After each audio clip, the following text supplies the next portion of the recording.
جانتا ہے، لیکن میں تیری بارگاہ میں کیا شکایت نہ کرتی مولا کریم، لیکن بات یہ ہے بچے چھوٹے چھوٹے ہیں، اداس ہے، اب بابا جان کو بھی خبر معاملہ خیر کی نہیں ہے، ایک بچے کے کپڑے بنے کی نہیں، لیکن یا اللہ کرم فرما دے، تیری بارگاہ میں تو کسی چیز کی کمی نہیں ہے، تو تو کریم ہے، تو تو رحیم ہے، ساری رات رو رہی خاتون جنت رو رو کے آنسو گرا گرا کے اپنے مسلح کو بھگا کے رکھی ہوئی ہے، لیکن آؤ پیارے جیسے فجر کی اذان ہوتی ہے، خاتون جنت فجر کی نماز پڑھتی ہے، اور فجر کی نماز کے بعد جیسے تھوڑا وہ سورج نکلنے سے پہلے ایسا وقت رہتا ہے، لوگ کے چہل پہل بہت کم ہوتے ہیں، نماز پڑھنے والے حضرات ایسے لمحے میں کچھ اٹھا کرتے ہیں جس وقت رزق کے فرشتے آتے ہیں، روزی بانٹا کرتے ہیں، وہاں پہ لوگ سوئے رہتے ہیں، بعد میں کہتے ہیں مولانا طویل سے وہ کاروبار نہیں چلتے ہیں، فجر کے وقت رزق کے فرشتے آتے ہیں، روزی دیا کرتے ہیں۔ آؤ پیارے میں تمہیں بتاتا ہوں، جب نماز پڑھ کے فارغ ہوئی ہے تو دروازے کو کھٹکھٹانے کی آواز آتی ہے، دروازہ کھولا جائے، خاتون جنت نے پردے کی آواز سے کہا کون بول رہے ہو؟ کہا دروازہ کھولیے، کہا بتائے اپنا نام، کہا کچھ نہیں بس میں ایک مہمان آیا ہوں، کہا آپ اپنا نام بتائے، کچھ نہیں میں حسن حسین کا درجی بول رہا ہوں، بولو بولو سبحان اللہ، حسن حسین کے لیے آیا ہوں، اتنا کہنا تھا نا، اب فوراً خاتون جنت پردے کی آواز سے اب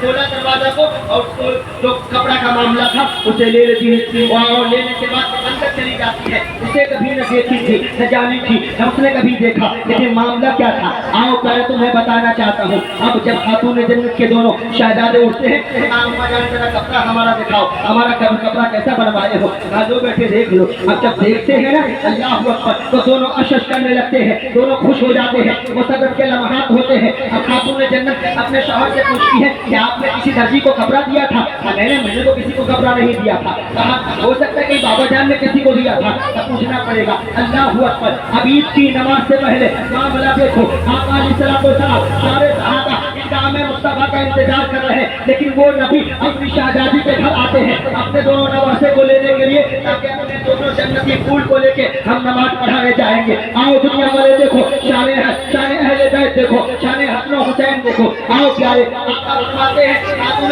میری بیٹی شہزادی دونوں سوا شہزادے کو تیار کر دیے ہو، وہاں بابا تیار کر رہی ہوں، لیکن ایک بات یہ ہے کہ آپ نے کسی کو کپڑا دیا تھا؟ آقا فرماتے ہیں کپڑا؟ نہیں نہیں علی نہیں دیا، آپ نے نہیں دیا، لیکن یہ کپڑا آیا کہاں سے؟ آقا فرماتے ہیں اے خاتون جنت میری بیٹی شہزادی ذرا اس کپڑے کو ذرا دکھاؤ مجھے۔ اب آقا جیسے کپڑے کو دیکھتے ہیں، خوشبو سونگتے ہیں، سونگنے کے بعد آقا محسوس کر لیتے ہیں، آقا فرماتے ہیں خاتون جنت مبارک ہو تیرا میرا بیٹا اتنی شان والا ہے، یہ دنیا دار کا بیٹا ہے، یہ دنیا کے کپڑے پہنا کرتے ہیں۔ کمال کی بات یہ ہے کہ کپڑا کوئی دنیا کا نہیں ہے، اللہ نے میرے حسن و حسین کے لیے عید کے لیے اللہ نے جنت سے جوڑا